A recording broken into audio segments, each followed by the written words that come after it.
be right here and how neat it is for me, because during the summertime, if you came here on a Saturday afternoon, you probably saw me right over there with my computer, my scanner, and I am pestering the heck out of the staff. Different boxes, different photos. It was quite an undertaking, so it's really neat to kind of bring it all back here where it kind of all began and where so much of my time and energy was focused. So to me, that's really neat. And when I was asked to do a program, I kind of thought, well, it's all in the book. What more can I say? What more can I do? And the one thing I want to just really start with is, for me, it's all about the story. And I think everybody has a story, right? Every place, every event, every landmark, every person, we have a story. And for mine, it really began here as a child. I was born and raised in Auburn. My family, the Gramling family, was rooted in the Ashley area. We built a cabin in around 1849, and it was in the same spot until very recently. It's recently been relocated to Stone's Trace, and they're rehabbing it, and it's going to be a neat educational tool in the future. But beyond that, I've been an Auburnite my entire life. I grew up walking right around this very neighborhood. I grew up on Cedar and 16th Street, just a block from the McIntosh School. So spent a lot of time at the library, a lot of time at the pool, a lot of time at Eckhart Park. So for me, that's where I was really rooted. I can remember a time when the ACD Festival Parade route was on Cedar Street. Not a lot of people realize that because it's been on Jackson for so long. So used to be able to sit there and just watch the classic cars go by, and I'll tell you what, I was so enamored with that. It was really neat history for me. And one of the more striking things as I was doing the research for this book, I came across a picture of the guy that lived across the street from me. I said, hey, I know that guy.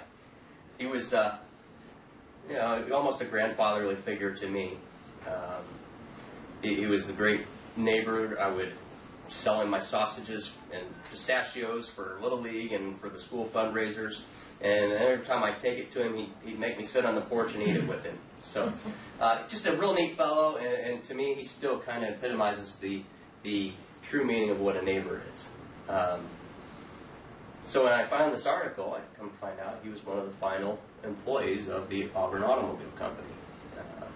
And the story of that goes, he was working a 3-day-a-week shift, and he had a counterpart that was working the other 2 days. It was a way that they were trying to conserve money at the time.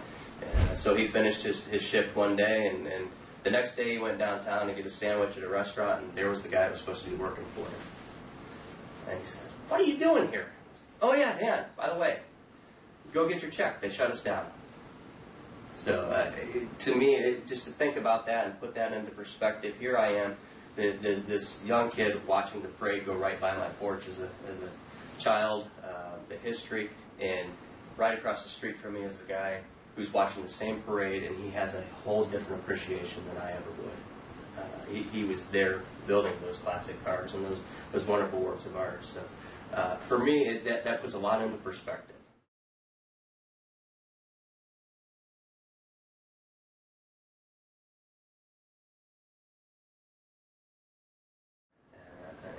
The very easy thing to say is, well, I've lived here my whole life, and I love it. And that's true. But it really starts further back than that. Senior in high school, I'm sitting in study hall, bored out of my mind one day, so I'm reading a book, and I decide, I can write a book. That's my life goal. I'm going to someday walk in and see a book at in a bookstore with my name on it. And so, fast forward several years, I finally get the opportunity. It literally falls in my lap to write this baseball in Fort Wayne. It was by really just knowing somebody else. I work at Three Rivers Credit Union. I met a guy that also works in the credit union industry, and I emailed him one day. Said, "Hey, you want to join my fantasy baseball league?" He says, "No, I got to work on a book." I said, "Really? You're working on a book?" "Yeah, it's a follow-up to my first book." I said, "Well, tell me the story." And he said, told me the story and said, "Would you like my editor's contact information? Because you could probably do the Fort Wayne title." I said, "Well, yeah."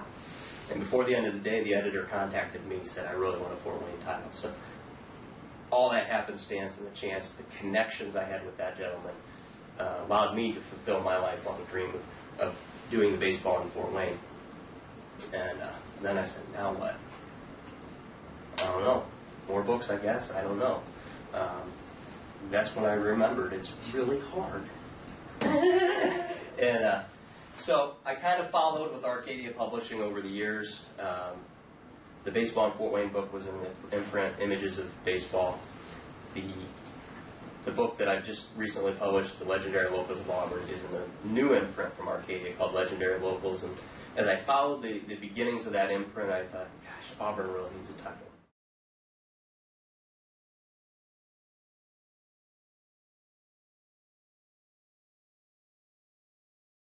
The other thing, really, where I developed my appreciation for the Auburn community was, as a 10-year-old, I went into all these stores around the downtown area delivering the paper for a good 5 years, walking in, meeting all the individuals who really created the fabric of the Auburn community and made the community run. I took that as an honor to be able to serve them. I really don't know why, but that's kind of the way, and I was just so enamored walking in and hearing the hardwood floors creak and just seeing all the different, oh, I didn't notice that crack before, or oh, so-and-so is here today. I mean, it was just amazing. So for me, that was a great honor, and I just developed a certain appreciation. And so as I started thinking about this book, I was like, who did I deliver papers to? Who were those locals that really stood out to me as a kid? And I joke with people, I was the only 10-year-old that got served at 4 Crowns. Every day I'd walk in, they'd hand me a fountain pop, and I used to joke about that. It was always fun. The folks were so generous, so kind, and it was neat to watch everybody build each other up. And to me, that's one of the big things I really learned about the book, is how the folks in the community build each other up.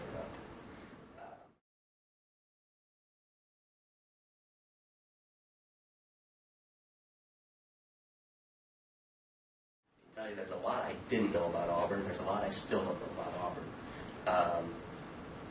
What I can tell you is I started with growing up in Auburn. There were people that I heard, the Zeke Youngs, the Earl Carrs, the Charles Eckharts.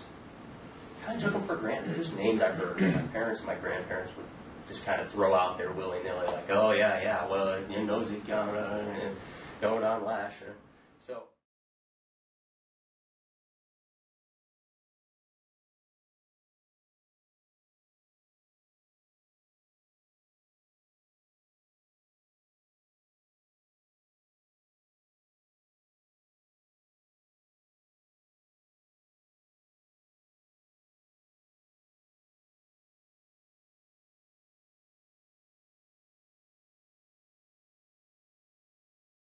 It was neat to go back in time and kind of research and do the things that I should have done at a much earlier age. So for me, that was really, really rewarding, and it was neat to see where those stories went.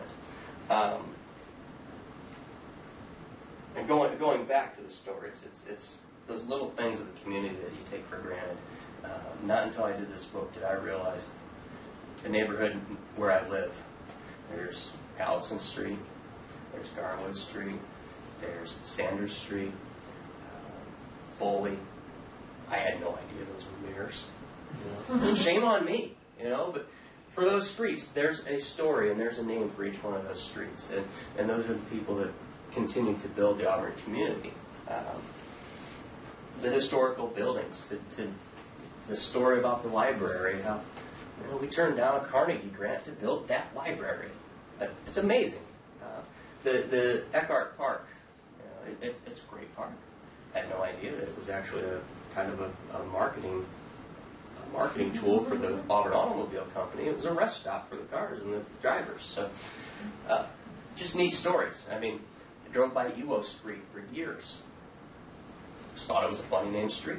It turns out that was actually named in honor of Bill Cale, who died in Iwo Jima.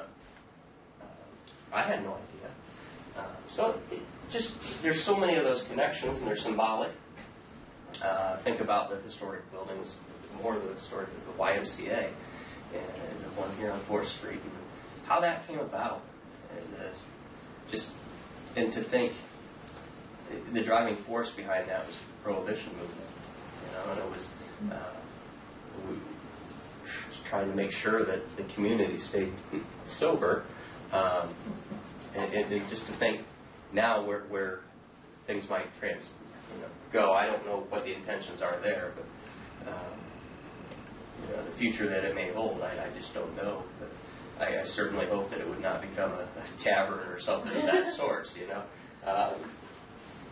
And the other thing, I know Macintosh is near and dear to a lot of people's hearts, and it was mine too. I grew up right there, and I spent a lot of time playing on that playground, and I worked like a lot of other little kids to build that walkway and the playground equipment. So, later in life, I even attended church in that building, for crying out loud. So there was a lot of me rooted in that building.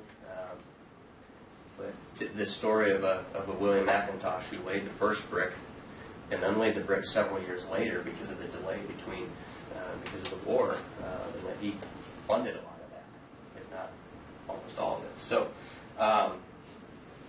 just stuff like that. And the DeSoto's and Riley Parks, no idea that those were schools before. So really what I'm trying to get down to is there's so much here that citizens can take for granted, and really what my hope and goal of the book, never in my wildest dreams do I think it's going to make me wealthy or rich or famous. Quite frankly, I don't want that. I like my simple life.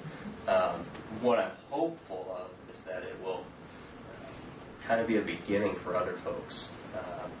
Hopefully it can rally some people who have had those passions kind of dormant, that feel like nobody's listening, nobody understands.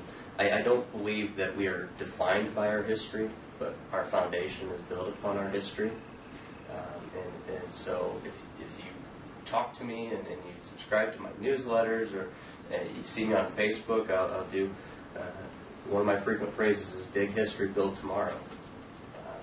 Because I think there's a great quote. I'm not going to be able to recite it perfectly because I'm just me, I'm human, but it was from Frank Powers when the cornerstone to the courthouse was laid, and he talked about, I believe it was the courthouse. It was either the courthouse or the library. I'm not sure,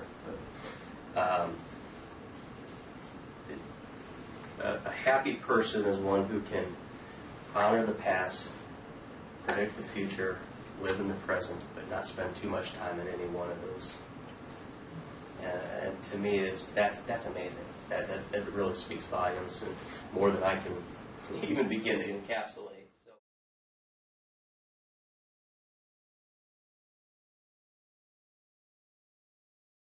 So, what I learned, Auburn is a resilient community. It is a community that can constantly reinvent itself, and it's very progressive. And for me, that's Auburn's story. It's got a charm that nobody else can match.